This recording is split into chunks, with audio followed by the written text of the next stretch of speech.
Bab 131 Metodeku Sederhana. Lepaskan Tuan Muda Zhao. Melepaskan. Zhang Long dan kedua rekannya langsung terkejut, berteriak dengan marah untuk menghentikan Ning Fan, tetapi hanya dengan satu tatapan dingin darinya, mereka secara naluriah mundur 2 langkah. Ah, lepaskan aku. Zhao Xingrui, dengan kedua tangan menggenggam tangan Ning Fan, meronta mati-matian. Wajahnya sepucat kertas, tanpa warna, dan ia tampak seperti akan tersedak dan pingsan kapan saja. Zhao Xingrui, kau baru saja mengancamku. Kau bilang kau akan mencari mobil untuk menabrakku, pembunuh bayaran untuk menembakku dari jarak jauh, dan orang-orang untuk menjebloskanku ke penjara. Aku tidak punya banyak cara sepertimu. Caraku sangat sederhana dan langsung, yaitu membunuhmu di sini. Cengkeraman Ning Fan sedikit mengencang, dan serangkaian suara retakan datang dari leher Zhao Xingrui. Sialan, beraninya kau. Aku akan membunuhmu, lepaskan aku.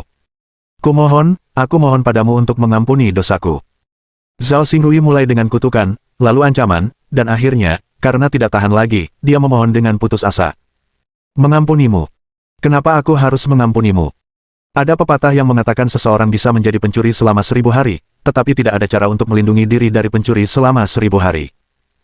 Jika aku mengampunimu sekarang, haruskah aku menunggumu menemukan seseorang untuk membunuhku? Kenapa aku tidak membunuhmu dulu saja? Nada bicara Ning Fan sedingin es, dan cengkeramannya tidak mengendur sedikitpun. Tolong aku.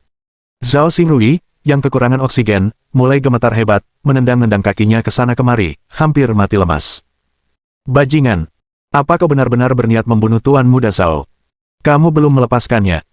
Zhang Long dan 2 orang lainnya, dipenuhi amarah dan mengabaikan rasa takut mereka terhadap Ning Fan, berteriak serempak dan menyerbu Ning Fan sekali lagi. Dengan satu tangan mencengkeram leher Zhao Xingrui, tangan Ning Fan yang lain melesat bagai kilat dan mendaratkan 3 pukulan. Buk, buk, buk. Dengan 3 suara teredam, Zhang Long dan kedua rekannya sekali lagi terlempar sambil menjerit kesakitan. Ning Fan, pikirkan baik-baik. Jika kau benar-benar berani menyakiti Tuan Muda Zhao, keluarga Zhao tidak akan pernah melepaskanmu. Ini akan menjadi pertarungan sampai mati. Zhang Long dan rekan-rekannya berusaha berdiri, sambil berkata dengan perasaan takut dan khawatir. Polisi! Ada yang mencoba membunuh. Cepat kirim seseorang. Seseorang membuat panggilan panik ke polisi. Su Yurong juga melangkah maju, dengan lembut meraih tangan Ning Fan, dan berkata dengan suara rendah, Ning Fan, jangan impulsif. Bagaimanapun, ini adalah tempat umum, dan jika Ning Fan benar-benar membunuh Zhao Xingrui di sini, dia tidak akan bisa lolos dari polisi. Saat itulah Ning Fan melonggarkan cengkeramannya dan melepaskan Zhao Xingrui. Berdebar.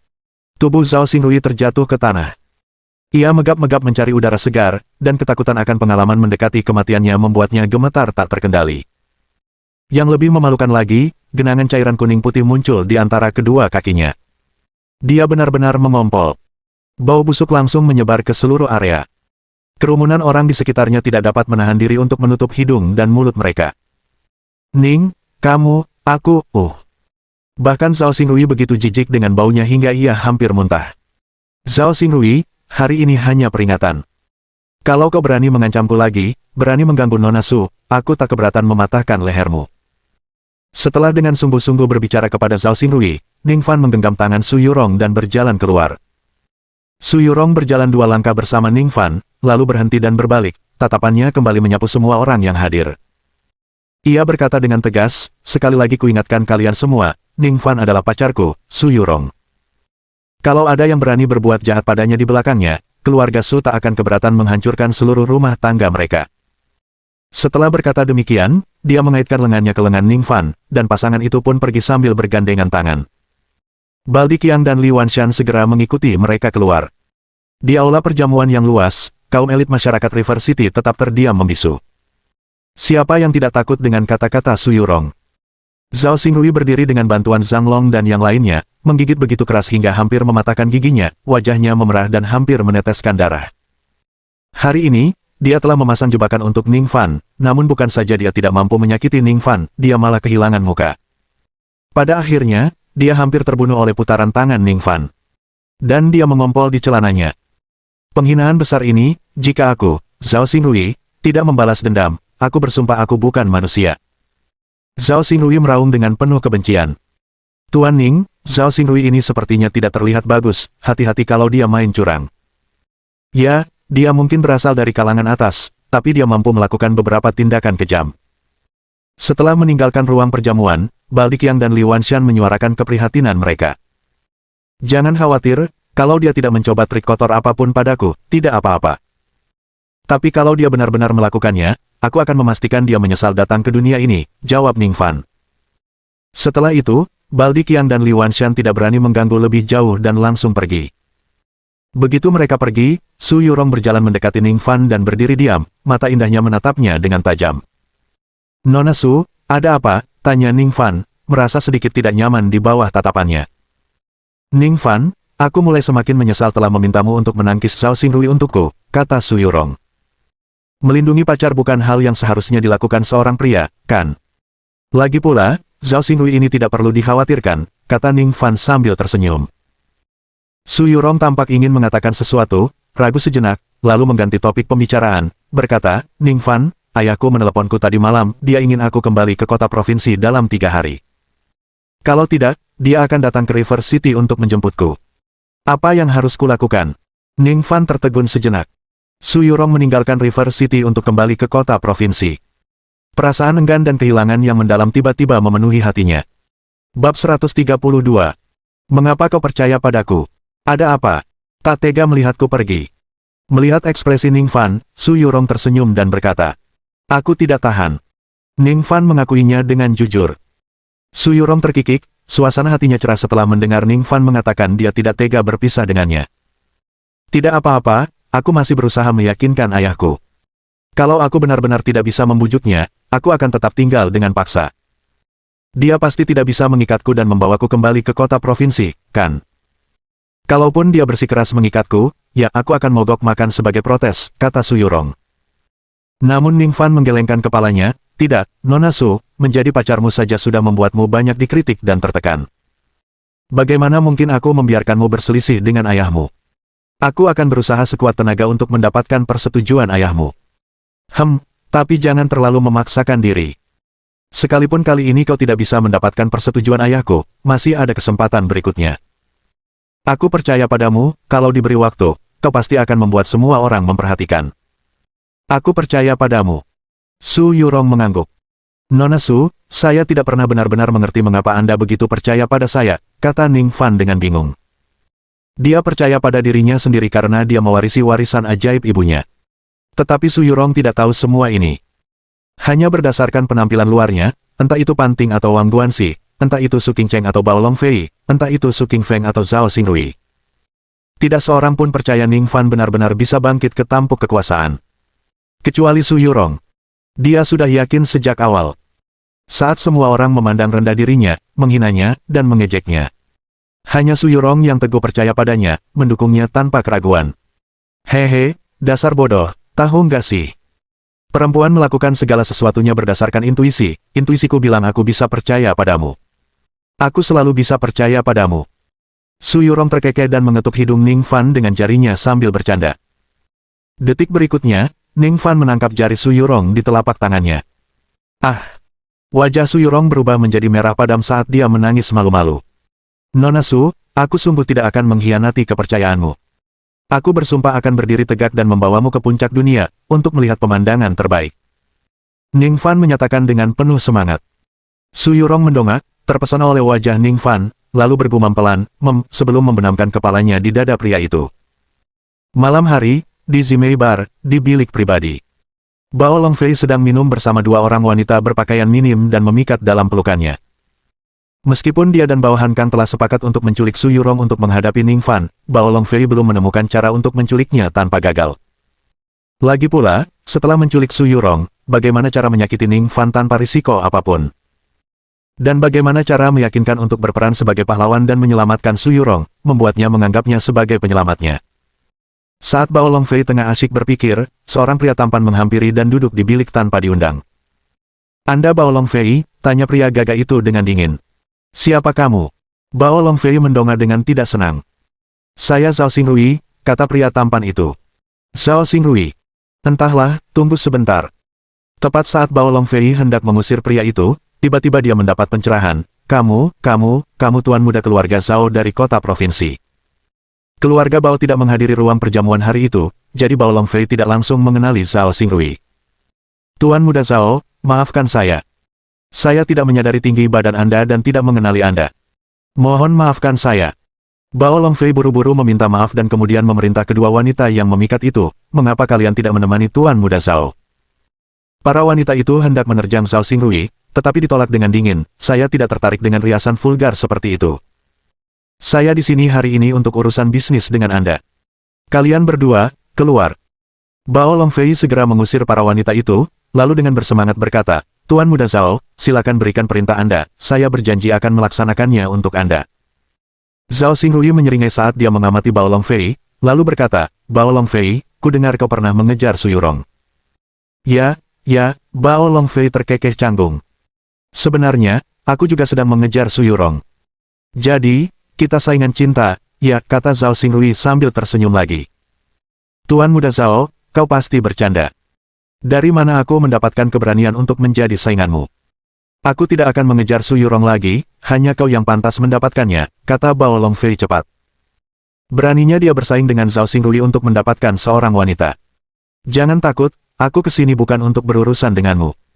Aku kesini untuk berdiskusi denganmu tentang bagaimana menghadapi rival romantis kita, Ning Fan, kata Zhao Xingrui sambil tersenyum.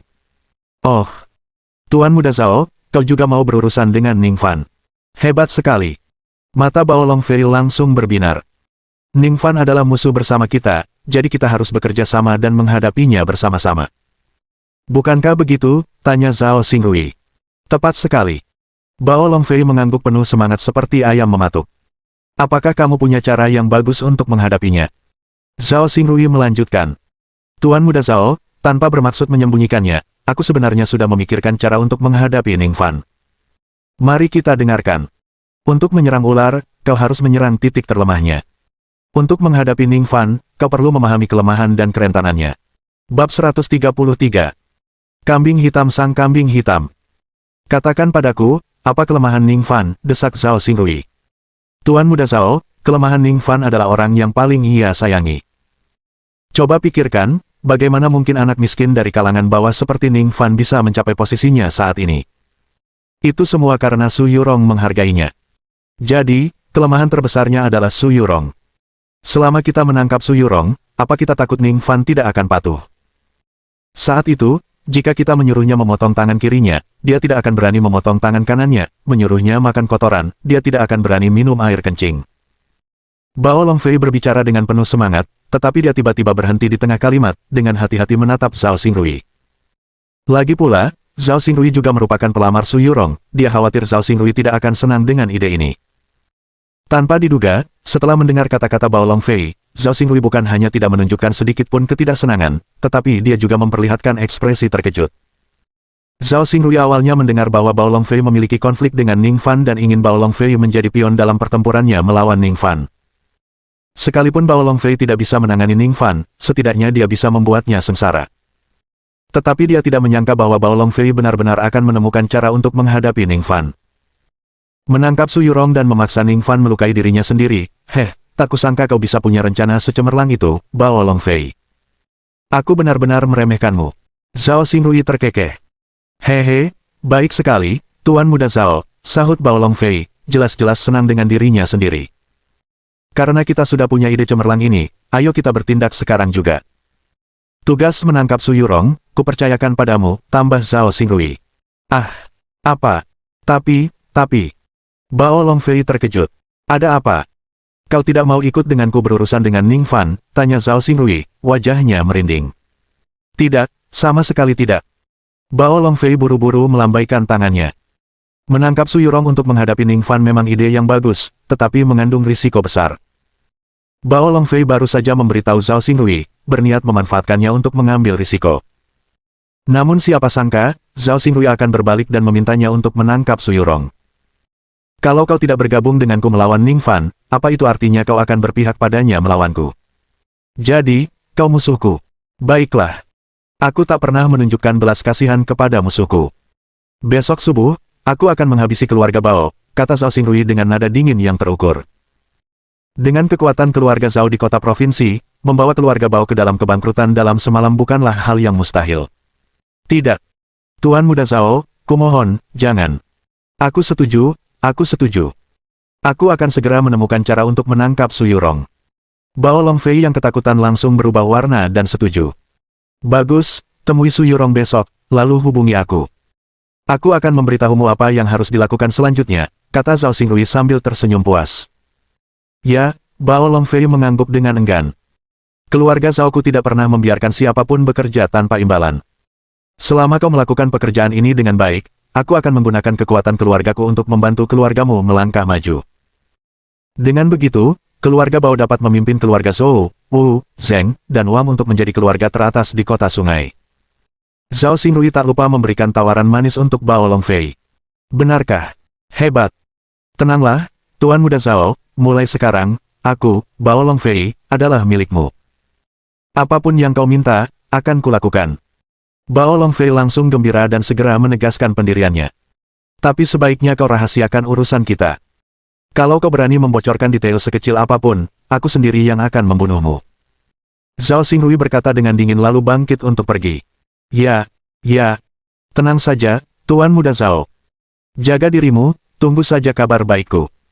Bao Longfei membungkuk dan melihat Zhao Xingrui keluar, lalu ekspresinya berubah sinis. Sialan, menyuruhku menangkap Su Yurong sementara kau bersembunyi di balik layar untuk berurusan dengan Ning Fan. Kau mendapatkan semua keuntungan sementara aku menanggung semua risikonya. Kau pikir kau siapa? Apa kau pikir aku bodoh? Bao Longfei bergumam dengan nada berbisa pada dirinya sendiri, sambil tiba-tiba menepuk pahanya. Dia punya ide. Zhao Xingrui tidak berani mengambil risiko menangkap Su Yurong, jadi dia ingin Su Yurong menjadi kambing hitam. Kalau begitu, tidak bisakah dia mencari kambing hitam lain untuk menangkap Su Yurong dan menyelesaikan semua masalahnya? Namun siapa yang harus ia pilih? Saat itulah, suara nada dering ponsel memecah kesunyian. Ketika Bao Longfei melihat ide penelepon. Wang Guanxi. Oh, bukankah si kambing hitam itu sedang mengantarkan dirinya sendiri ke pintu rumahku? Bao Longfei mencibir dan mengangkat telepon. Tuan Muda Bao, bisakah kau memberitahuku, apa yang sebenarnya terjadi di pertemuan tinju festival hantu kemarin? Apakah Ning Fan benar-benar menjadi raja bawah tanah? Suara Wang Guanxi terdengar melalui telepon. Ternyata kemarin, Mali menolak membantunya mendapatkan hati Ning Fan, dan hari ini dia terus gelisah sepanjang hari, karena takut Ning Fan tiba-tiba muncul di hadapannya bersama ratusan bos dunia bawah. Bao Longfei mencibir dan berkata, Wang Guanxi, sejujurnya, Ning Fan sekarang memang raja bawah tanah, dan semua bos dunia bawah mendengarkannya. Apa? Aku celaka. Aku benar-benar celaka. Suara Wang Guanxi bergetar ketakutan. Apakah kamu takut pada Ning Fan? Kata Bao Longfei. Tuan Muda Bao, kau tahu dendam antara Ning Fan dan aku. Sekarang setelah dia naik pangkat, bahkan jika dia tidak menggangguku secara terbuka, dia mungkin diam-diam mengirim orang untuk melumpuhkanku, kata Wang Guanxi dengan nada terisak. Benarkah? Izinkan aku bertanya, apakah kau ingin menyingkirkan ancaman Ning Fan untuk selamanya? Tanya Bao Longfei menggoda. Ya, sangat, kata Wang Guanxi. Kalau begitu aku akan memberitahumu cara untuk menyingkirkan Ning Fan sepenuhnya. Beranikah kau melakukannya? Tanya Bao Longfei. Asalkan dia bisa menjaga Ning Fan, aku berani melakukan apa saja. Ada apa? Katakan saja, Tuan Muda Bao, gerutu Wang Guanxi sambil menggertakkan gigi. Menculik Su Yurong. Bao Longfei berkata dengan dingin. Mendengar kata-kata, menculik Su Yurong, Wang Guanxi bergidik ketakutan. Bab 134 Penculikan Su Yurong. Ada apa? Takut sekarang? Bukankah kau baru saja bilang kau berani melakukan apa saja asalkan bisa menjaga Ning Fan? Tanya Bao Longfei dingin.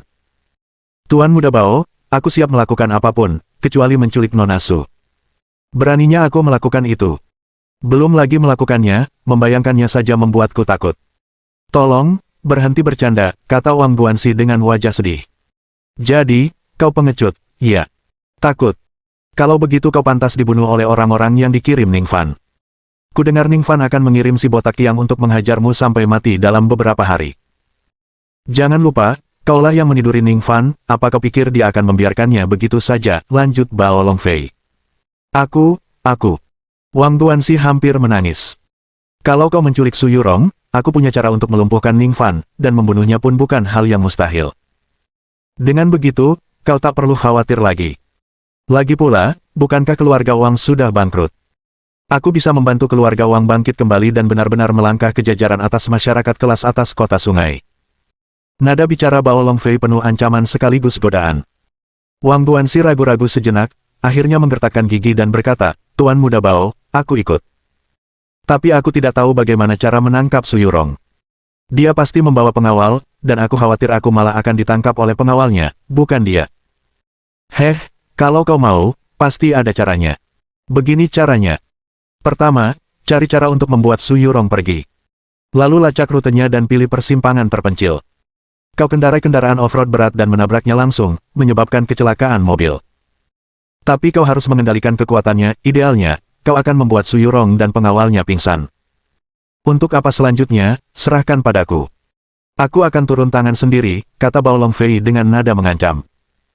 "Kalau begitu, aku tidak perlu menculik Su Yurong sendiri," tanya Wang Guanxi. "Bukankah kau hanya khawatir tentang risiko menculik Su Yurong sendiri? Jadi, biar aku yang urus. Setelah kau menabraknya, cepat pergi. Sisanya berisiko, dan aku akan mengurusnya sendiri. Lagi pula, kita bersama-sama melawan Ning Fan, aku tidak bisa membiarkanmu melakukan semua pekerjaan, aku juga harus bekerja keras." Bao Longfei berpura-pura baik hati. Wang Guanxi berkata sambil menangis, "Hebat. Tuan Muda Bao, Anda sungguh saleh. Saya akan segera mencari kendaraan yang kokoh, agar saya bisa membalik mobil Su Yurong besok." Bao Longfei berkata dengan puas, "Kirimkan nomor rekening bankmu. Aku akan mentransfer 5 juta kepadamu. Beli kendaraan off-road berat paling tangguh malam ini. Sisanya milikmu. Saat kau menabrak Su Yurong besok, tancap gas penuh, dan pastikan kau membuatnya pingsan atau melukainya dengan serius. Asal jangan sampai membunuhnya." "Baiklah. Tuan Muda Bao. Saya akan membeli mobilnya sekarang juga." Wang Guanxi mengucapkan terima kasih berulang kali, lalu menutup telepon. Setelah menutup telepon, Bao Longfei mengoperasikan teleponnya beberapa kali dan mentransfer 5 juta kepada Wang Guanxi, sambil mencibir, "Bodoh, dengan otak babimu, kau benar-benar orang yang mudah disalahkan." Sebenarnya, Bao Longfei tidak pernah berniat untuk benar-benar menculik Su Yurong. Pertama, penculikan Su Yurong terlalu berisiko, dan jika keluarga Su mengetahuinya, itu tidak terpikirkan. Kedua, bahkan jika Su Yurong diculik dan Ning Fan berhasil ditangani, manfaat terbesar akan diperoleh oleh Zhao Xingrui, bukan dia, yang hanya akan melayani tujuan Zhao Xingrui. Jadi, rencana Bao Longfei yang sebenarnya adalah menyuruh Wang Guanxi mengemudi dan membuat kecelakaan mobil, membuat Su Yurong pingsan atau melukainya dengan serius. Kemudian, saat Wang Guanxi melarikan diri dengan mobilnya, dia sendiri akan bergegas menyelamatkan Su Yurong, mengulurkan rahmat penyelamatan nyawa kepadanya. Dengan melakukan itu, dia akan menjadi penyelamat Su Yurong. Jika Ning Fan mencoba mengambil tindakan terhadapnya, Su Yurong pasti akan melindunginya. Dia akan menjadi tak terkalahkan. Selain itu, dia bisa mencari lebih banyak kesempatan untuk memenangkan hati Su Yurong, menggantikan Ning Fan di hati Su Yurong dan menjadi pacar barunya. "Zhao Xingrui, kau pikir kau bisa memanfaatkanku? Bermimpilah. Wang Guanxi, dasar bodoh, jadilah alatku, kambing hitamku." Bao Longfei tertawa penuh kemenangan, mengambil segelas anggur merah dan meneguknya. Sementara itu, setelah meletakkan teleponnya, senyum Wang Guanxi segera menghilang. "Sialan, jadi aku harus memukul Su Yurong dan kemudian kau, bajingan, akan berperan sebagai pahlawan dan menyelamatkannya. Apa kau benar-benar berpikir aku bodoh? Aku yang menanggung akibatnya sementara kau yang mengambil pujiannya. Bao Longfei, aku benar-benar harus berterima kasih padamu. Kau telah memberiku taktik untuk menghancurkan seseorang. Jika aku menemukan orang lain untuk menciptakan kecelakaan itu dan kemudian menyelamatkan Su Yurong, bukankah aku akan menjadi penyelamat Su Yurong? Ning Fan, bukankah dengan berpegang teguh pada Su Yurong kau berhasil bangkit kembali? Tidakkah kau pernah membayangkan bahwa aku, Wang Guanxi, telah mendapatkan naskahmu? Jalan yang kau tempuh, aku, Wang Guanxi, akan menjalaninya sekali lagi." Hahaha. Wang Guanxi sangat gembira dan mengangkat teleponnya untuk menelepon. "Halo. Saya ingin menyewa truk sampah, semakin besar dan berat, semakin baik. Dan saya butuh sopir, lebih baik lagi kalau dari luar kota." Bab 135. Kecelakaan mobil Su Yurong. Keesokan paginya, Su Yurong tiba-tiba menerima panggilan telepon. "Nona Su, saya punya beberapa informasi tentang Ning Fan dan Su Qingcheng. Jika Anda tertarik, datanglah ke Jalan Nanlu sekarang. Ada sesuatu tentang Ning Fan dan Qingcheng." "Ada apa? Bisakah kau ceritakan sedikit dulu?" tanya Su Yurong sambil mengerutkan kening. "Nona Su, lebih baik Anda datang dan melihatnya sendiri. Saya akan menunggu selama 1 jam, jika Anda tidak datang dalam waktu tersebut, Anda tidak akan mendapat kesempatan lagi untuk melihatnya, kata suara di telepon. Baiklah, aku akan segera ke sana. Setelah menutup telepon, Su Yurong segera masuk ke mobilnya dan pergi. Nona, izinkan saya pergi bersama Anda. Pengawal wanita, Kyuli, agak khawatir dan ingin menemani Su Yurong. Maka, mereka berdua mengendarai mobil Maserati merah meninggalkan villa di puncak gunung menuju ke selatan kota. Tak lama kemudian, mereka sampai di jalan Nanjiao. Tidak jauh di depan, sebuah truk sampah tugas berat terparkir di pinggir jalan. Sopir truk sampah itu, seorang pria parubaya dengan jenggot acak-acakan, sedang menelepon. Kendaraan target sedang mendekat, itu Maserati merah. Ingat, tabraklah dengan keras, pastikan penumpangnya terluka parah, tapi jangan sampai mati. Setelah tertabrak, pergilah ke tempat yang jauh. Suara Wang Guanxi terdengar dari telepon. Mari kita negosiasikan ulang harganya, kata sopir truk sampah itu dengan suara kasar. Bukankah kita sepakat 2 juta tadi malam? Aku sudah mentransfer uangnya ke rekeningmu. Apa kau mau menaikkan harganya sekarang, kata Wang Guanxi dengan marah. Kamu cuma ngomongin kecelakaan mobil kemarin, bukan soal menabrak Maserati. Karena mobilnya mewah, jelas orang di dalamnya bukan orang biasa. Jadi, harganya harus naik, tegas sopir truk sampah itu. Sialan. Baiklah, aku tambah 2 juta lagi, iya. Cepat lakukan sebelum dia pergi, desak Wang Guanxi putus asa. 3 juta, pinta sopir truk sampah. Bajingan. Baiklah. Aku akan mentransfernya kepadamu sekarang juga. Wang Guanxi menutup telepon dan segera mengoperasikan telepon genggamnya, mentransfer 3 juta lagi. Kini, uang 5 juta yang diberikan Bao Longfei kepadanya sama saja dengan uang yang diserahkan kepada sopir truk sampah, sehingga dia tidak punya sepeser pun uang untuk dirinya sendiri. Tetapi semua ini sepadan. Beberapa ratus meter di belakang truk sampah, di dalam sedan hitam, Wang Guanxi menatap kendaraan di depan dengan ekspresi jahat. Ternyata dia telah mengawasi dari belakang selama ini. Gemuruh. Setengah menit kemudian, setelah menerima uang, sopir truk sampah menyalakan mesin. Kendaraannya mulai melaju, langsung menuju mobil Maserati merah yang berjarak beberapa ratus meter. Hehehe. Wang Guanxi mencibir dingin dan ikut menginjak gas, membuntuti truk sampah itu dari kejauhan. Kring kring kring. Pada saat itu, telepon tiba-tiba berdering. Bao Longfei yang menelepon. Wang Guanxi, bagaimana kabarmu? Bukankah kamu bilang Su Yurong sudah pergi? Apa kamu mengikuti mobilnya? Di mana tepatnya kamu berencana menabrak mobilnya? Tanya Bao Longfei. Tuan Muda Bao, saya tepat di belakang mobil Su Yurong. Di sini ramai sekali, jadi saya tidak bisa menabraknya. Saya berencana melakukannya di jalan lingkar barat. Anda bisa pergi ke sana dan menunggu terlebih dahulu. Wang Guanxi sama sekali tidak memberitahu Bao Longfei kebenarannya. Kesempatan untuk menjadi pahlawan penyelamat Su Yurong, bagaimana mungkin dia menyerahkannya kepada Bao Longfei? Setelah menutup telepon, Wang Guanxi mencibir dan bergumam pada dirinya sendiri, Bao Longfei, kau tunggu saja di jalan lingkar barat dengan polos. Aku akan berperan sebagai pahlawan, menjadi penyelamat Su Yurong. Saat kata-katanya itu diucapkan, truk sampah dan mobil Maserati merah itu mendekat, memperkecil jarak di antara mereka. 200 meter, 100 meter, 50 meter, 20 meter, 10 meter. Tepat saat kedua kendaraan itu hendak berpapasan, pengemudi truk sampah itu menggertakkan giginya, menarik kemudi dengan keras, dan langsung melaju ke arah Maserati merah itu. Di dalam Maserati merah, suara jeritan Kyuli dan Su Yurong memenuhi udara. Kemudian, dengan suara tabrakan yang keras, truk sampah itu bertabrakan dengan mobil Maserati. Truk sampah itu, yang berat dan kuat, hampir tidak terpengaruh oleh benturan. Namun, mobil Maserati itu terhantam keras ke samping, terpental dan berguling beberapa kali sebelum berhenti. Gemuruh gemuruh gemuruh. Pengemudi truk sampah itu, dengan jantung berdebar-debar ketakutan, melirik ke arah Maserati, memutar balik truknya, dan menginjak pedal gas dalam-dalam, lalu melaju cepat menuju kejauhan. Setengah menit kemudian, pekik. Mobil Wang Guanxi tiba-tiba berhenti di samping mobil Maserati yang terbalik. Nona Su, apa kabar? Nona Su, Anda baik-baik saja. Saya Wang Guanxi. Jangan khawatir, saya di sini untuk menyelamatkan Anda.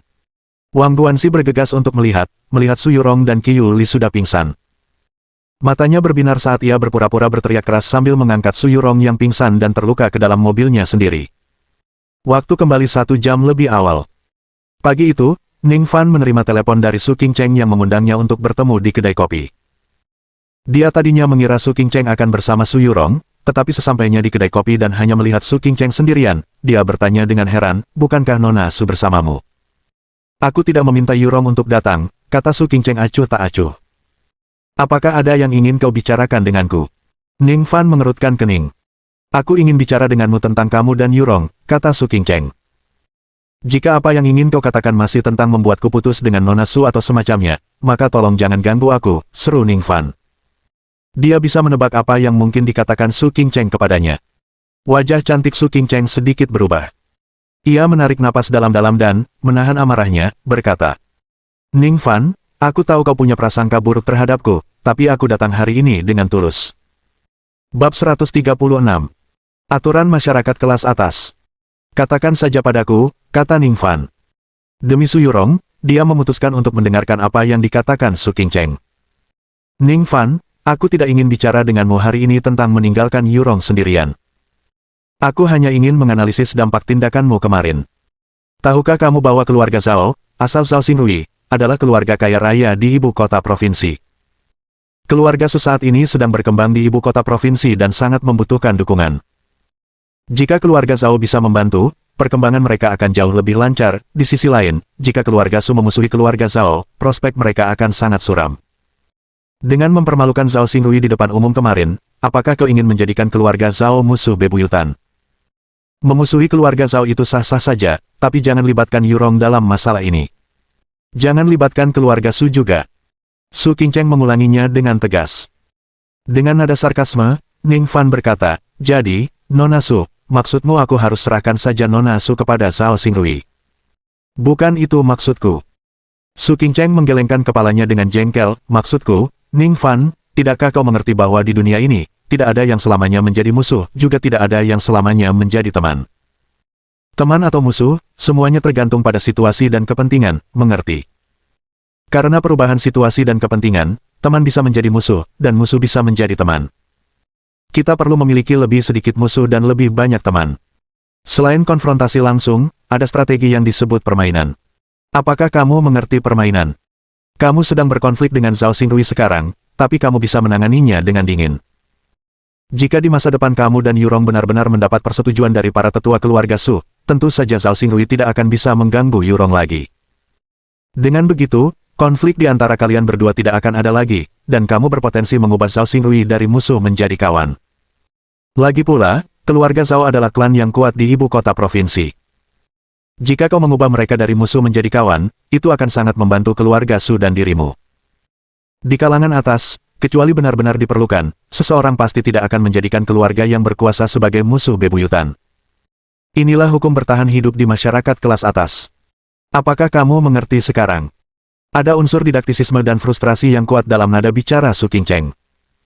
Dia tidak tahu mengapa dia merasa harus menjelaskan semua ini kepada Ning Fan. Namun kata-katanya tulus, benar-benar berharap Ning Fan akan memahami aturan-aturan tak terucapkan dari masyarakat kelas atas ini. Apakah menurutmu aku telah menjadikan Zhao Xingrui musuh bebuyutanku? Tanya Ning Fan. Kemarin kau hampir membunuhnya di depan seluruh kalangan atas kota sungai, dan kau membuatnya sangat malu. Bukankah itu dendam yang mematikan? Jawab Su Qingcheng dengan kesal. Sebenarnya, selama dia tidak mengganggu saya atau Nona Su lagi, saya tidak akan peduli padanya. Zhao Xingrui hanyalah orang asing bagi saya. Baiklah, Nona Su, karena Anda teman dekat Nona Su, saya sudah banyak mendengar, tapi saya tidak tertarik untuk mendengarnya lagi. Saya pergi dulu, selamat tinggal, kata Ning Fan acuh tak acuh, lalu ia mulai melangkah pergi. Berhenti di situ. Namun, Su Qingcheng mencengkeram lengan Ning Fan dengan marah dan berkata, demi Yurong, kau harus mendengarkanku hari ini. Ayo, kita cari Zhao Xingrui bersama dan selesaikan kesalahpahaman kemarin. Nona Su, lepaskan, kata Ning Fan sambil mengerutkan kening. Tidak, kecuali kau ikut denganku mencari Zhao Xingrui, aku tidak akan melepaskanmu, jawab Su Qingcheng tanpa ragu. Kerutan di dahi Ning Fan semakin dalam saat ia mencoba melepaskan diri dari genggaman Su Qingcheng. Tiba-tiba, telepon seluler Su Qingcheng mulai berdering. Saat menjawab, dia langsung mendengar suara wanita cemas. Nona Su. Nona Su mengalami kecelakaan mobil. Nona Su hilang, cepatlah. Jalan pinggiran selatan. Panggilan itu dari Qiu Li. Dia berbicara dengan susah payah, lalu pingsan lagi. Qiu Li. Qiu Li. Wajah Su Qingcheng memucat karena urgensi saat dia berteriak. Nona Su mengalami kecelakaan mobil. Jalan pinggiran selatan. Ning Fan, dengan pendengarannya yang luar biasa, menangkap suara dari telepon Su Qingcheng, dan dalam keterkejutan dan desakan, dia melepaskan diri dari genggaman Su Qingcheng dan berlari keluar. Tunggu, aku akan mengantar kita ke sana. Su Qingcheng segera mengikutinya keluar. Dalam perjalanan, Su Qingcheng melaju dengan kecepatan sangat tinggi, tiba di South Suburprot dalam waktu 20 menit untuk menemukan lokasi kecelakaan. Di dalam Maserati yang terbalik, Qiuli berlumuran darah, tak sadarkan diri. Ning Fan segera membawa Qiuli keluar, memberinya pil peremajaan, dan dengan kekuatan spiritual yang mengalir dari tangannya, dia menyalurkannya ke tubuh Qiuli. Tak lama kemudian, mata Qiuli perlahan terbuka. Qiuli, di mana Nona Su? Bagaimana kecelakaan itu bisa terjadi? Di mana Nona Su? Tanya Ning Fan cemas. Kami tertabrak truk sampah. Saya langsung pingsan. Saya samar-samar mendengar seseorang memanggil nama Nona. Ketika saya siuman, Nona sudah menghilang. Qiuli menceritakan kecelakaan itu sambil menangis. Rumah sakit pertama River City. Di ruang gawat darurat di luar, Wang Guanxi, setelah membawa Su Yurong ke rumah sakit, menunggu dengan cemas, berharap menjadi orang yang menyelamatkan hidupnya begitu dia bangun. Seseorang berjas putih keluar. Dokter, bagaimana keadaannya? Kapan dia bisa bangun? Wang Guanxi meraih jas putih itu dengan putus asa dan bertanya. Pak, saya minta maaf, luka pasien terlalu parah, organ dalamnya terlalu banyak mengalami trauma dan cepat rusak, dan beliau juga mengalami pendarahan intrakranial yang serius. Mohon bersiap untuk kemungkinan terburuk, ujar pria berjas putih itu dengan nada serius kepada Wang Guanxi. Opo. Wang Guanxi merasa hatinya tenggelam. Bab 137. Pertemuan terakhir dengan Su Yurong. Dokter, jangan bercanda. Wang Guanxi memaksakan senyum, suaranya bergetar. Saya tidak bercanda. Pasien tampaknya mengalami benturan keras dan parah, yang menyebabkan pendarahan internal serius di organ dan otaknya. Dalam kondisi seperti itu, kami bahkan tidak dapat melakukan operasi, karena tubuhnya sudah penuh darah. Kami sudah melakukan yang terbaik, maaf. Pak, apakah Anda anggota keluarga pasien? Anda harus masuk sekarang dan melihatnya untuk terakhir kalinya. Dokter berjas putih itu berbicara dengan suara rendah sambil menggelengkan kepalanya tanpa daya. Bagaimana ini mungkin? Dia baik-baik saja ketika aku membawanya ke sini tadi, mengapa kau membunuhnya saat merawatnya? Dasar tukang ngoceh. Dasar bodoh. Kalian tahu siapa dia? Dia Nona Su, Su Yurong dari keluarga Su. Kau sudah membunuh Su Yurong, jadi kau bisa menunggu rumah sakit sialanmu ditutup. Wang Guanxi meraung dan berteriak pada dokter itu dengan marah.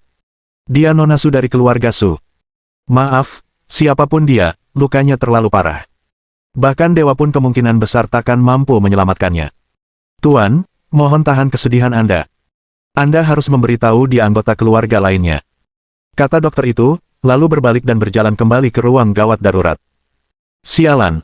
Bagaimana ini bisa terjadi? Bagaimana ini bisa terjadi? Wang Guanxi berdiri di sana, tak berani masuk ke ruang gawat darurat. Wajahnya sepucat kertas, butiran keringat dingin mengalir di dahinya, dan seluruh tubuhnya gemetar tak terkendali. Dia awalnya berencana untuk menemukan seseorang untuk menyakiti Su Yurong dan kemudian berperan sebagai pahlawan yang menyelamatkannya. Namun siapa sangka Su Yurong akan tewas dalam kecelakaan itu. Dia telah membunuh Nona Su dari keluarga Su. Ini adalah bencana besar. Apa yang harus dilakukan? Apa yang harus dilakukan? Sialan sopir truk sampah itu. Wang Guanxi mengumpat sambil melihat sekeliling dengan panik, lalu berbalik untuk berlari keluar rumah sakit. Di jalan pinggiran selatan, di lokasi kecelakaan mobil. Sialan, siapa sebenarnya yang membawa Nona Su pergi? Ning Fan dipenuhi amarah dan kecemasan, mencoba menggunakan teknik rahasia yang diwariskan ibunya untuk melacak lokasi Su Yurong melalui udara. Dengan gerakan tangannya dan sedikit hukum, kekuatan spiritual termobilisasi. Berdebar. Ning Fan memuntahkan seteguk darah segar. Tingkat kultivasinya belum memadai. Teknik rahasia pelacakan bukanlah sesuatu yang bisa ia gunakan pada levelnya saat ini. Di sisi lain, Su Qingcheng terus-menerus menelepon, mengerahkan kekuatan keluarga Su untuk mencari keberadaan Su Yurong dengan kekuatan penuh. Kring. Tak lama kemudian, sebuah panggilan masuk. Nona Su, kami sudah menemukannya. Nona Su ada di ruang gawat darurat rumah sakit pertama River City, kata sebuah suara. Ayo pergi ke rumah sakit pertama. Su Qingcheng melompat ke dalam mobil dan, bersama Ning Fan dan Qiuli, melaju menuju rumah sakit. Qiuli, sebagai seniman bela diri dengan kebugaran fisik yang lebih unggul dibandingkan Su Yurong, sebagian besar telah pulih karena lokasi benturan.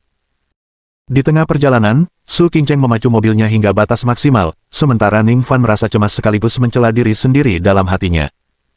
Dia cemas memikirkan keadaan Su Yurong. Ia merasa menyesal karena tidak melindungi Su Yurong dengan baik, dan karena ia tidak bisa menggunakan teknik pelacakan rahasia untuk menemukannya karena tingkat kultivasinya yang rendah. Tanpa Su Qingcheng, kemana ia akan mencari Su Yurong hari ini? 20 menit kemudian, Ning Fan dan yang lainnya tiba di rumah sakit pertama. Apakah Anda anggota keluarga pasien? Cepat masuk untuk menjenguknya untuk terakhir kalinya. Dokter gawat darurat, yang mengira Ning Fan dan yang lainnya adalah anggota keluarga yang dipanggil Wang Guanxi, membawa mereka ke ruang gawat darurat. Di meja gawat darurat, Su Yurong terbaring tak bergerak, kulitnya seputih kertas, hampir tidak ada napas tersisa. Nona, apa yang telah kau lakukan pada nona kita?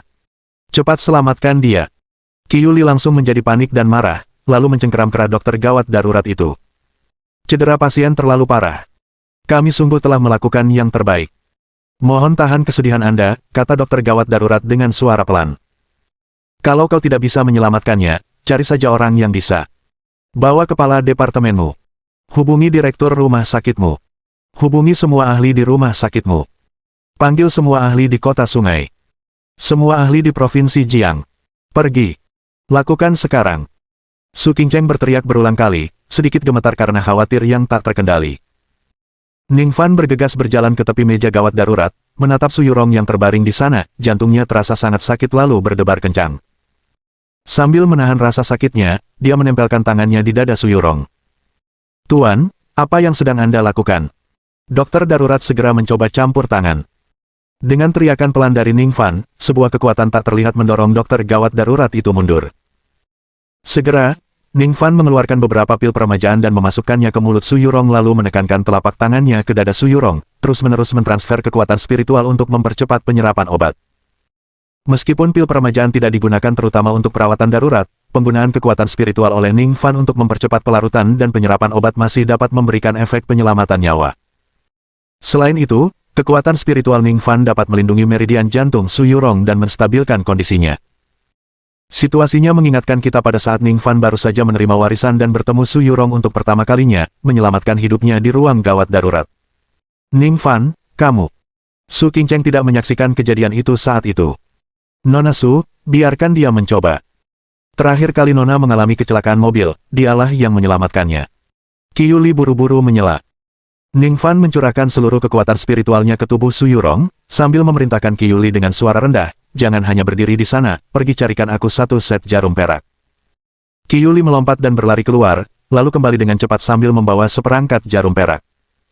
Dengan satu tangan menjaga aliran kekuatan spiritual ke Su Yurong, Ning Fan mengambil jarum perak dengan tangannya yang lain dan mulai memasukkannya ke dalam tubuhnya. Tidak, kamu tidak bisa aku puntur. Dia kehilangan banyak darah, tubuhnya penuh darah, seperti balon berisi darah. Kalau kamu menusukkannya jarum sekarang, tubuhnya akan meledak.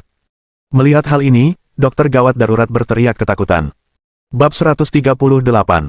Penyebaran berita kematian. Namun Ning Fan tidak menunjukkan sedikit pun keraguan, tangannya sudah menusukkan jarum perak ke titik akupuntur utama di tubuh Su Yurong. Situasi yang dijelaskan oleh dokter gawat darurat tidak terjadi, sebaliknya, pendarahan internal dalam tubuh Su Yurong mulai diserap terus-menerus, di bawah kendali kekuatan spiritual Ning Fan. Wus wus wus. Di bawah tatapan terkejut dari dokter gawat darurat dan Su Qingcheng, tangan Ning Fan berubah menjadi kabur saat ia mengeksekusi 13 jarum hantu, menusukkan setiap jarum perak ke titik akupuntur utama di sekujur tubuh Su Yurong. Dengan efek gabungan dari 13 jarum hantu, pil peremajaan, dan kekuatan spiritual, darah dari pendarahan internal Su Yurong terus diserap kembali ke dalam tubuhnya, organ-organnya yang gagal mulai menunjukkan pembalikan tren dan mulai memulihkan vitalitas, dan pendarahan intrakranial di kepalanya juga terus diserap dan dilarutkan. Bip bip, bip bip, bip bip. Setelah waktu yang tidak diketahui, suara alarm mulai berdering dari monitor kehidupan di samping tempat tidur darurat. Ini menunjukkan bahwa detak jantung, tekanan darah, pernapasan, dan tanda-tanda vital lainnya milik Su Yurong telah kembali di atas garis kritis. Dengan kata lain, Su Yurong telah ditarik kembali dari ambang kematian dan diselamatkan. Wah! Ning Fan menghela napas panjang, menarik tangannya, terhuyung mundur beberapa langkah, dan duduk dengan wajah pucat. Baru saja menyelamatkan Su Yurong, ia telah menghabiskan seluruh kekuatan spiritualnya. Untungnya, Su Yurong telah dihidupkan kembali. Kini, yang tersisa hanyalah menunggu Su Yurong bangun. Benar-benar keajaiban medis. Dokter gawat darurat, bersama dengan direktur rumah sakit dan dekan yang mendengar berita itu dan bergegas datang, berkumpul di sekitar tempat tidur gawat darurat, sangat terkejut. Sambil merasa gembira, tatapan Su Qingcheng terhadap Ning Fan juga mulai berubah. Sementara itu, berita tentang kecelakaan mobil yang hampir fatal yang dialami Su Yurong telah menyebar ke seluruh River City. Bao Longfei, yang masih dengan bodohnya menunggu di jalan lingkar barat agar Su Yurong mengalami kecelakaan mobil sehingga ia bisa berperan sebagai pahlawan, tiba-tiba menerima berita bahwa Su Yurong hampir meninggal di rumah sakit. Sialan! Wang Guanxi, dasar brengsek, apa-apaan kau? Bagaimana kau bisa membunuh Su Yurong? Dasar bodoh! Aku akan membunuhmu. Bao Longfei mengumpat Wang Guanxi lewat telepon. Bao Longfei, berhenti main-main. Sudah kubilang, kau juga yang harus disalahkan atas kematian Su Yurong. Jaga dirimu atau aku akan mengadu. Wang Guanxi, melanggar sikap biasanya dan putus asa, mengutuk Bao Longfei dengan kejam sebelum menutup telepon. Ketika Bao Longfei menelepon kembali, Wang Guanxi sudah mematikan teleponnya. Sialan! Wang Guanxi si brengsek itu, benar-benar membunuh Su Yurong. Tapi ini juga bisa jadi hal yang baik. Tanpa Su Yurong, Ning Fan tidak akan punya pendukung lagi. Bao Longfei berpikir dengan kejam. Namun, dia juga takut kalau Wang Guanxi akan mengkhianatinya jika situasinya meledak, jadi dia bergegas pulang dan mulai menunggu dengan gugup setelah menghapus rekaman panggilan dengan Wang Guanxi. Tak lama kemudian, dia menerima telepon dari Zhao Xingrui. Bao Longfei, dasar bodoh. Aku yang menyuruhmu menculik Su Yurong, bagaimana kau bisa membunuhnya? Dasar bodoh. Dasar tolol. Aku akan membunuhmu. Suara Zhao Xingrui terdengar melalui telepon, panik dan marah. Tuan Muda Zhao, itu adalah sebuah kecelakaan, kata Bao Longfei dengan patuh. Kecelakaan, dasar bodoh. Kau membunuh wanita yang kukejar dan kau bilang itu kecelakaan, geram Zhao Xingrui. Zhao, Tuan Muda Zhao, masih banyak ikan di laut. Dengan kepergian Su Yurong, masih banyak wanita yang lebih baik yang layak kau kejar. Bao Longfei mencoba mengumpulkan keberaniannya. Apa kau bodoh? Bahkan jika Su Yurong mati, aku bisa mengejar wanita lain. Tapi apa yang bisa kugunakan untuk mengancam Ning Fan agar melumpuhkan dirinya sendiri sekarang? Kau telah mengacaukan segalanya. Zhao Xingrui meraung marah. Dia sebenarnya tidak peduli dengan nyawa Su Yurong, dia hanya marah karena dia tidak bisa lagi menggunakan kematiannya untuk mengancam Ning Fan. Tuan Muda Zhao, aku benar-benar tidak bermaksud hal ini terjadi, kata Bao Longfei sambil menangis. Sial. Aku harus memikirkan cara lain untuk menghadapi Ning Fan sekarang. Zhao Xingrui menggerutu dan mengumpat sebelum menutup telepon dengan cepat. Berita kematian Su Yurong meledak seperti bom, dengan informasi tidak hanya menyebar dengan cepat ke seluruh kota River tetapi juga mencapai kota provinsi, keluarga Su, dan telinga Su Guoping. Terkejut dan marah, Su Guoping menelepon Qiyuli. Qiyuli, kenapa aku tidak bisa menghubungi ponsel putriku? Apa yang sebenarnya terjadi padanya? Suara Su Guoping tidak lagi berwibawa seperti biasanya dan sedikit gemetar. Dia adalah kepala keluarga Su dan juga ayah Su Yurong. Kepala keluarga, Nona muda mengalami kecelakaan mobil, tapi berkat campur tangan Ning Fan, dia sudah keluar dari bahaya. Qiyuli tidak berani menyembunyikan apapun. Berikan telepon itu pada Ning Fan, kata Su Guoping lega, suaranya tegas.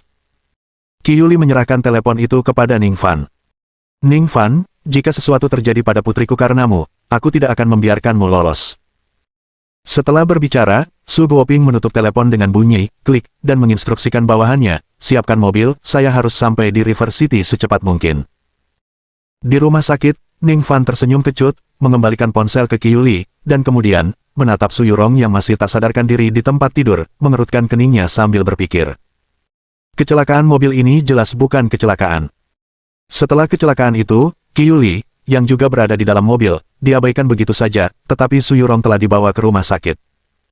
Siapa orang yang membawa Su Yurong ke rumah sakit? Saat Ning Fan merenungkan ini, Su Qingcheng sudah masuk dari luar. Saya memeriksa rekaman CCTV. Orang yang membawa Yurong ke rumah sakit adalah Wang Guanxi. Su Qingcheng mengeluarkan ponselnya, membuka video pengawasan, dan mengangkatnya ke Ning Fan. Bab 139 mengejar truk sampah. Ning Fan, setelah memeriksa, memang melihat dalam video bahwa Wang Guanxi pertama kali bergegas ke rumah sakit bersama Su Yurong sambil berteriak keras. Setelah itu, ia menunggu di dekat pintu ruang gawat darurat, terus-menerus membetulkan pakaian dan rambutnya, sesekali menunjukkan sedikit senyum penuh harap. Kemudian tibalah saatnya dokter darurat keluar untuk memberitahu Wang Guanxi bahwa Su Yurong tidak dapat diselamatkan lagi. Wang Guanxi begitu gelisah hingga dia berteriak dan menjerit sebelum melihat sekeliling dan kemudian berlari keluar. Apakah Wang Guanxi yang menyelamatkan Nona Su? Qiu Li, yang juga menonton video itu, bertanya dengan ragu. Betapa praktisnya itu. Saat Yurong mengalami kecelakaan mobil, Wang Guanxi kebetulan menyelamatkannya di rumah sakit. Tapi dia sama sekali mengabaikanmu di dalam mobil, tanya Su Qingcheng dingin. Dia pernah berurusan dengan Wang Guanxi sebelumnya dan tentu saja tidak percaya bahwa penjahat seperti dia akan berbaik hati menyelamatkan Su Yurong. Sesuatu yang tidak normal adalah tanda masalah. Aku akan menemukannya sekarang. Ning Fan tentu saja tidak mempercayainya, dan dengan itu, dia pun berangkat. Su Yurong kini sudah keluar dari bahaya, tetapi masih ada waktu sebelum dia bangun, ini saat yang tepat baginya untuk pergi mencari Wang Guanxi. Tunggu, aku punya video lain untuk kamu lihat. Su Qingcheng segera menahan Ning Fan dan memutar video lain di ponselnya.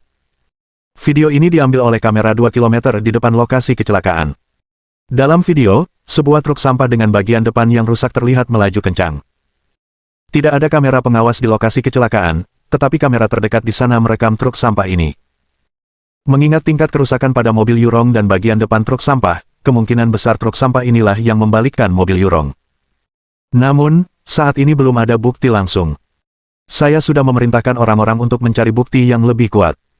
Setelah kami menemukannya, kami bisa menangkap pengemudi truk sampah itu, kata Su Qingcheng. Tidak perlu menunggu bukti apapun. Aku akan menemukan sopir truk sampah ini sekarang, kata Ning Fan, siap untuk pergi. Tunggu. Masalah ini tidak sesederhana itu. Kau terlalu impulsif dan bisa merusak segalanya. Biar aku yang mengurusnya. Su Qingcheng menahan Ning Fan lagi. Nona Su, saya jadi impulsif setelah kejadian seperti ini. Maaf, tapi saya tidak setuju dengan ketenangan Anda, kata Ning Fan dingin. Su Qingcheng menggigit bibirnya sedikit, wajahnya tampak kesal. Namun, ia teringat bahwa Ning Fan lah yang menyelamatkan Su Yurong. Ia pun menahan diri dan berkata, kau bisa menyetir. Naik mobilku saja, nanti lebih cepat. Ingat juga, kendalikan tindakanmu, beri ruang untuk bermanuver. Setelah berbicara, dia menyerahkan kunci mobilnya. Terima kasih. Ning Fan mengambil kunci mobil dan berjalan keluar dari rumah sakit. Meskipun Ning Fan memiliki SIM, dia hampir tidak pernah mengemudi sejak memperolehnya. Namun, sekarang ia memiliki kekuatan spiritual, yang membuat kendalinya atas tubuhnya dan reaksinya terhadap dunia luar lebih dari 10 kali lebih kuat daripada orang biasa. Jadi meskipun ia sekarang hanya mengemudi berdasarkan insting, keterampilannya tidak kalah dengan pembalap mobil profesional. Dalam perjalanan, Ning Fan melaju dengan kecepatan 200 mil per jam, mobil patroli di pinggir jalan tidak dapat mengejarnya. Saat Ning Fan mengejar truk sampah itu, pikirannya jauh dari tenang. Kecelakaan mobil yang melibatkan Su Yurong ini membuatnya mempertimbangkan kembali Su Qingcheng, yang biasanya ia anggap remeh, dia telah membuatnya terkesan. Jika bukan karena Su Qingcheng, dia tidak akan mampu menemukan lokasi Su Yurong secepat itu, ataupun rekaman pengawasan Wang Guanxi dan truk sampah. Dan Su Qingcheng mampu melakukan semua ini dengan mengandalkan sepenuhnya kekuatan keluarga Su. Ning Fan awalnya tidak terlalu memperhatikan kekuatan duniawi karena kekuatan kultivasi ajaib dalam warisannya jauh melampaui kekuatan duniawi apapun. Namun sekarang, pendapatnya telah berubah. Jika seseorang hanya ingin hidup untuk dirinya sendiri, maka sesungguhnya, memiliki kekuatan kultivasi akan cukup.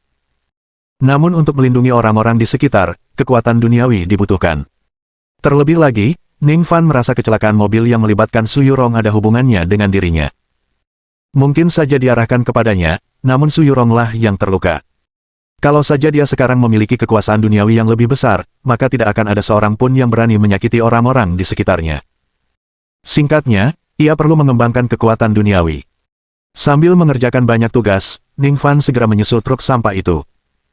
Saat itu, truk sampah telah meninggalkan perbatasan Provinsi Jiang dan memasuki provinsi tetangga. Sopir truk sampah itu mengemudi sambil menyenandungkan sebuah lagu dengan puas. Setelah menyebabkan kecelakaan mobil dan meraup untung 5 juta, ia hanya perlu pergi sejauh mungkin. Dengan 5 juta itu, ia bisa hidup nyaman seumur hidupnya. Tepat pada saat itu, sebuah sedan putih tiba-tiba mengejar dari belakang dan melaju di samping truk sampah tersebut. Di dalam sedan putih itu ada Ning Fan. Pengemudi truk sampah itu menoleh dengan terkejut, melirik sedan putih itu. Apakah Anda yang memukul Nona Su? Dari dalam sedan putih, Ning Fan menatap langsung ke arah pengemudi truk sampah melalui kaca jendela mobil berlapis ganda, berbicara dengan kekuatan spiritual yang dicurahkan. Ini adalah jalan raya, dan kedua mobil melaju berdampingan dengan kecepatan 100 mil per jam. Secara logika, suara Ning Fan seharusnya tidak dapat mencapainya di tengah kebisingan perjalanan berkecepatan tinggi. Namun anehnya, suara Ning Fan mengalahkan kebisingan jalan raya, menembus jendela kedua kendaraan, dan masuk ke telinga pengemudi truk sampah. Apa-apaan ini? Suara itu meledak dalam kepala pengemudi truk sampah itu seolah-olah langsung, mengejutkannya hingga ia menjadi sangat gila. Bab 140. Apakah kamu manusia atau hantu? Hentikan mobilnya. Ning Fan, sekali lagi dipenuhi dengan kekuatan spiritual, mengeluarkan teriakan menggelegar lainnya. Suaranya menembus kaca kedua kendaraan dan meledak tepat di kepala pengemudi truk sampah. Sialan! Apa insidennya sudah terbongkar? Dalam kepanikannya, pengemudi truk sampah itu melirik sedan putih yang melaju sejajar dengannya. Dibandingkan dengan truk sampah besar, sedan putih itu jauh lebih kecil, dan tidak kokoh. Sopir truk sampah itu tiba-tiba merasakan gelombang kebencian. Dia memutar setir dengan kasar, dan badan truk sampah yang besar itu meluncur ke arah sedan putih itu. Bang! Di hadapan truk sampah, sedan putih itu bagaikan mobil mainan kertas, langsung hancur dan berubah bentuk, berguling ke pinggir jalan, berubah menjadi tumpukan besi tua. Haha! Dasar bajingan, kau yang minta. Jangan salahkan aku. Sopir truk sampah itu terkekeh, siap meneruskan perjalanannya. Bang! Tiba-tiba, terdengar suara dentuman pelan dari atas taksi. Sopir truk sampah itu terkejut dan mendongak. Detik berikutnya, dalam tatapannya yang ngeri, atap baja itu terbuka dengan suara gemuruh, dan sesosok tubuh turun dari langit, mendarat di kursi penumpang. Itu Ning Fan. Tepat saat truk sampah membalikkan sedan putih itu, Ning Fan telah mengeluarkan kekuatan spiritual dari dalam kendaraannya sendiri, melesat ke udara dan mendarat di atas atap truk sampah. Kau, apa-apaan kau? Teriak sopir truk sampah itu ketakutan. Apa? Merasa bersalah setelah berbuat salah, sekarang melihat semua orang sebagai hantu, tanya Ning Fan dingin.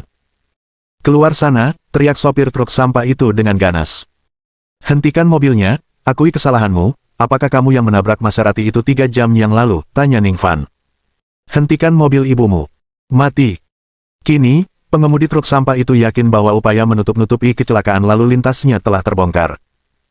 Hatinya mengeras, satu tangan mencengkeram kemudi, tangan lainnya meraih kunci soket bergagang panjang di samping kursi pengemudi, dan ia mengayunkannya dengan keras ke kepala Ning Fan. Ning Fan tidak menghindar atau menangkis, malah membiarkan kunci soket baja itu mengenai kepalanya sendiri. Dentang. Kunci soket baja langsung bengkok menjadi bentuk zigzag. Namun, Ning Fan bersikap seolah tidak terjadi apa-apa.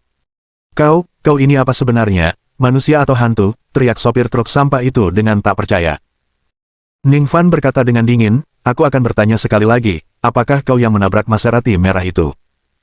Kalau kau tidak mengaku sekarang, aku akan mengubahmu menjadi hantu. Pergilah ke neraka. Sopir truk sampah itu juga kejam. Ia mengenakan sabuk pengaman dan menyadari Ning Fan tidak mengenakannya, jadi ia memutar setir dengan ganas, dan truk sampah itu tiba-tiba melesat keluar dari jalan bebas hambatan. Ledakan. Truk sampah sepanjang belasan meter itu melesat keluar dari jalan bebas hambatan, menabrak hutan di pinggir jalan, mematahkan beberapa pohon besar, dan berhenti dengan asap mengepul darinya. Berkat sabuk pengamannya, pengemudi truk sampah itu hanya menderita luka ringan, tetapi Ning Fan, yang tidak mengenakan sabuk pengaman, pasti terlempar dari kendaraan atau tewas saat terjadi benturan. Sopir truk sampah itu menatap sinis ke arah kursi penumpang, hehe, bocah, kau masih terlalu hijau untuk bertarung denganku. Apa? Ia tak menyelesaikan kalimatnya, wajahnya dipenuhi ketakutan. Ning Fan yang tak memakai sabuk pengaman masih duduk di kursi penumpang, tanpa cedera, seolah tak terjadi apa-apa. Ning Fan mengulurkan tangan dan mencengkeram leher pengemudi truk sampah itu. Aku memberimu satu kesempatan terakhir. Katakan semuanya dengan jujur. Kalau tidak, aku akan mencekikmu sampai mati sekarang juga. Retak, retak, retak. Cengkeraman Ning Fan bertambah kuat, dan leher pengemudi mulai mengeluarkan serangkaian suara gesekan tulang. Terkesiap, terkesiap, terkesiap. Sopir truk sampah itu hampir mati lemas ketika ia mati-matian mengerahkan sisa tenaganya untuk berkata, aku akan bicara. Aku akan menceritakan semuanya padamu. Saya diinstruksikan oleh seseorang. Orang itu mengirim uang ke kartu bank saya, menyuruh saya membuat kecelakaan lalu lintas dan menabrak seseorang. Tapi aku belum pernah melihat orang itu sebelumnya. Aku juga tidak mengenalnya sebelumnya. Sopir truk sampah itu tak berani menyembunyikan apapun lagi dan menceritakan semuanya, bahkan sampai mengeluarkan ponselnya dan berkata, lihat, orang yang menghubungi saya adalah nomor ini. Ning Fan mengambil telepon pengemudi truk sampah dan menelepon balik nomor tersebut, tetapi diberitahu bahwa pihak lain telah mematikan telepon mereka. Buka aplikasi perbankan selulermu, pinta Ning Fan dengan dingin. Dengan gemetar ketakutan, pengemudi truk sampah itu membuka aplikasi perbankan selulernya. Saat melihatnya, Ning Fan melihat ada dua setoran ke rekening sopir truk sampah itu, satu sebesar 2 juta, dan satu lagi sebesar 3 juta, keduanya masuk dari Wang Guanxi. Bagus. Wang Guanxi. Suara Ning Fan terdengar dingin saat ia memelototi pengemudi truk sampah itu dengan niat membunuh. Sekarang bawa truk ini kembali ke River City. Kita akan menemukan Wang Guanxi. Tapi, Kak, truknya tidak bisa jalan sekarang, kata sopir truk sampah itu. Ternyata truk sampah itu baru saja keluar dari jalan bebas hambatan dan sekarang terjebak di hutan pinggir jalan. Pegang kemudi erat-erat. Setelah Ning Fan mengatakan itu, dia melompat keluar dari truk, berjalan ke bagian belakang truk sampah, dan mendorong dengan kuat. Gemuruh, gemuruh, gemuruh. Truk sampah itu, yang panjangnya lebih dari belasan meter dan beratnya beberapa ton, didorong secara paksa oleh Ning Fan dari hutan pinggir jalan kembali ke jalan bebas hambatan. Kamu, apakah kamu manusia atau hantu? Sopir truk sampah itu, melihat Ning Fan kembali ke taksi, begitu terkejut hingga ia hampir tidak dapat berbicara. Mohon dukungan dari omom ante-ante sekalian, buat subscribe atau sharekan novel Mimin ke Facebook kalian, agar channel Mimin bisa terus berkembang. Dengan begitu, Mimin bisa lebih semangat untuk up novel seru lain ke depannya. Buat teman-teman yang sudah subscribe dan sharekan novel Mimin, Mimin ucapkan terima kasih sebanyak-banyaknya.